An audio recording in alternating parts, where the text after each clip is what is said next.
ನಮಸ್ಕಾರ. ನೀವು ನೋಡ್ತಾ ಇದ್ದೀರಾ ಸ್ಪೀಡ್ ನ್ಯೂಸ್ ಕನ್ನಡ ಸ್ಪೆಷಲ್. ನಾನು ಶಕುಂತಲಾ.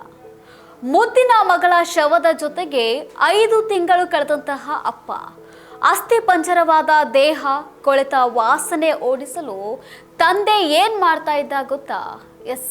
ಸಾಮಾನ್ಯವಾಗಿ ತಂದೆ ಮಗಳ ಬಾಂಧವ್ಯ ಒಂದು ಅತ್ಯುನ್ನತವಾದಂಥದ್ದು.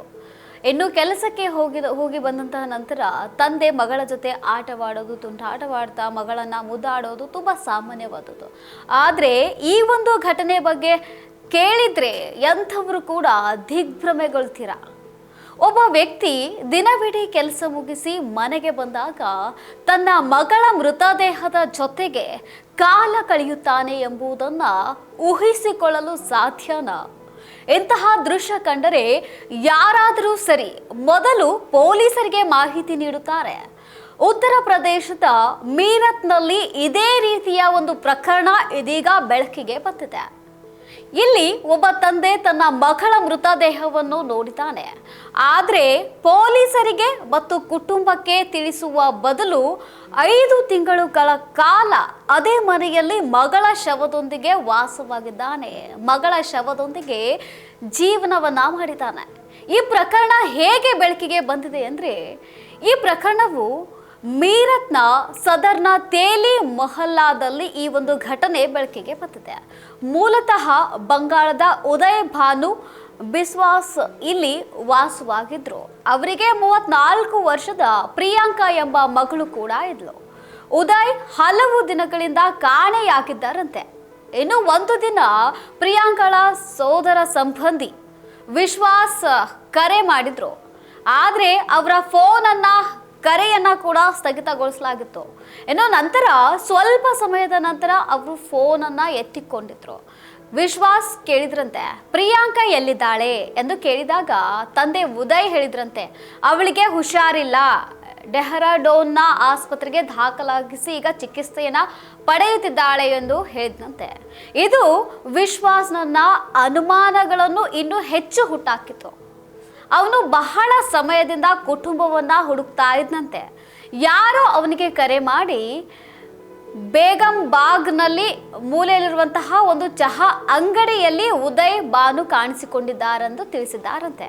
ಇನ್ನು ನಂತರ ವಿಶ್ವಾಸ್ ತನ್ನ ಕೆಲವು ಸಂಬಂಧಿಕರೊಂದಿಗೆ ಅಂಗಡಿಗೆ ಹೋಗಿ ತನ್ನ ಚಿಕ್ಕಪ್ಪನನ್ನ ಹಿಡಿದಿದ್ದಾನೆ.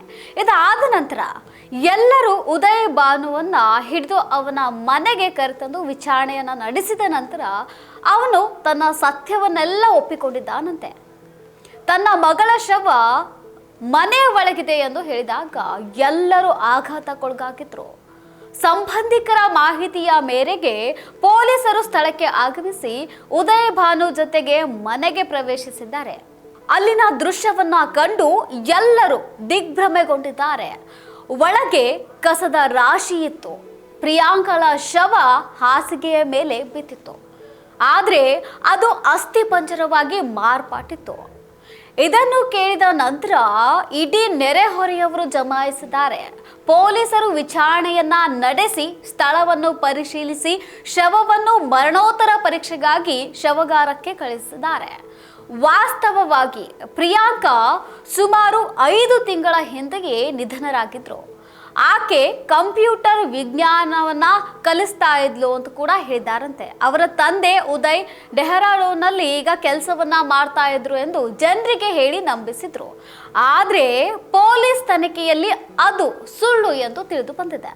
ಭಾನು ಮನೆಯೊಳಗೆ ವಾಸಿಸುತ್ತಿದ್ರು ಎಂದು ಪ್ರಾಥಮಿಕ ಪೊಲೀಸ್ ತನಿಖೆಯಲ್ಲಿ ತಿಳಿದು ಬಂದಿದೆ. ಅವರ ಮಗಳು ಕೂಡ ಅಲ್ಲಿಯೇ ವಾಸಿಸುತ್ತಿದ್ರು ಎಂದು ಕೂಡ ತಿಳಿದು ಬಂದಿದ್ದು, ಇನ್ನು ಶವದ ವಾಸನೆಯನ್ನು ಮರೆಮಾಚಲು ಸುಗಂಧದ ದ್ರವ್ಯವನ್ನು ಬಳಸ್ತಾ ಇದ್ದಂತೆ. ಅವರ ಮನೆಯಿಂದ ಹಲವಾರು ಸುಗಂಧದ ದ್ರವ್ಯಗಳ ಬಾಟಲಿಗಳನ್ನು ಕೂಡ ಪೊಲೀಸರು ವಶಪಡಿಸಿಕೊಂಡಿದ್ದಾರೆ. ಉದಯ್ ಭಾನು ಅವರನ್ನು ವಿಚಾರಣೆ ನಡೆಸಿದ ನಂತರ ಪೊಲೀಸರು ಅವರನ್ನ ಈಗ ವಶಕ್ಕೆ ಪಡೆದುಕೊಂಡಿದ್ದಾರೆ.